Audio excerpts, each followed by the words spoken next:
Assalamualaikum warahmatullahi wabarakatuh. Welcome back to my YouTube channel. Okay, without having the waste time, just get on with it. My name is Hoirunisa. My ID number 09. I am from the Agribusiness Study Program, Faculty of Agriculture, University of Trunojoyo, Madura.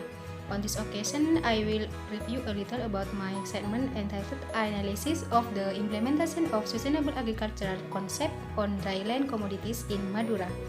Next, I will briefly review the island of Madura and dryland of the island of Madura. Madura Island is the island which has 4 districts, namely Bangkalan, Sampang, Pamekasan, and Sumeneb.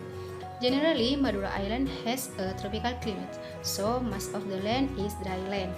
Dryland on the island of Madura can have great potential if development is appropriate. And next, I will explain about the application of the concept of sustainable agriculture of dryland commodities in Madura. First of all, about sustainable agriculture. Sustainable agriculture is generally often described as alternative agriculture based on existing resources and the livelihoods of rural farmers. While the goal of sustainable agriculture itself is to reduce environmental damage and maintain dryland, especially in Madura. The large number of dryland in Madura is caused by the low water content in the soil.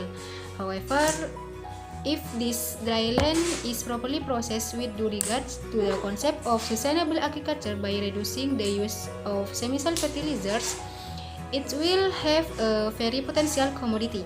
Some of the potential for dryland agriculture commodities in Madura are rice, corn, and tobacco. Next, I will review about dryland. Dryland is one of the agro-ecosystem that has great potential in agriculture. However, dryland has several factors such as the depth of the rocky soils, and usually dryland has low fertility. Usually, erosion often occurs on dryland, which results in the running of the soil layers. However, this dryland has the potential and plays an important role in land use, especially on the island of Madura itself, which is mostly dryland.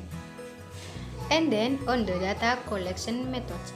The first method used is to find relevant source such as journal or other relevant source. Then the data is analyzed for consideration, and this secondary data is processed to using one method, namely the descriptive analysis method, by analyzing the concept of sustainable agriculture of dryland commodities in the island of Madura.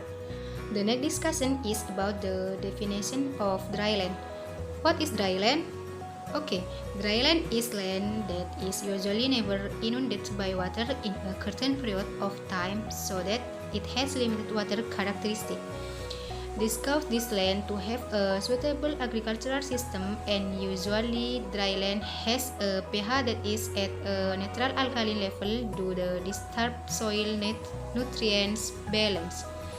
In addition, in this sustainable farming system on dryland, it is highly recommended to use organic fertilizers which function to maintain soil quality. Thus, sustainable agriculture on dryland products quite superior commodities such as corn. And furthermore, the constraints that often occur in sustainable agricultural system on dryland. The first is the limited water for the land irrigation, and the second is the planting medium. The low level of low rainfall can affect the planting medium on dryland. So, there needs to be a solution to reduce the problems that rise on dryland on the island of Madura. While the characteristics of dryland are sand and clay texture, sandy soil generally have the characteristic of high macroporosity and lack of organic matter contents. Sandy soil generally has a large water flow, so that soil fertility is distant. Meanwhile, loamy soils have microporous characteristic, resulting in slow air movement in the soil. However, the problems that occur on dryland can be overcome with various solutions, such as giving organic mulch, using an appropriate irrigation system to irrigate the land, and cultivating organic bed soil.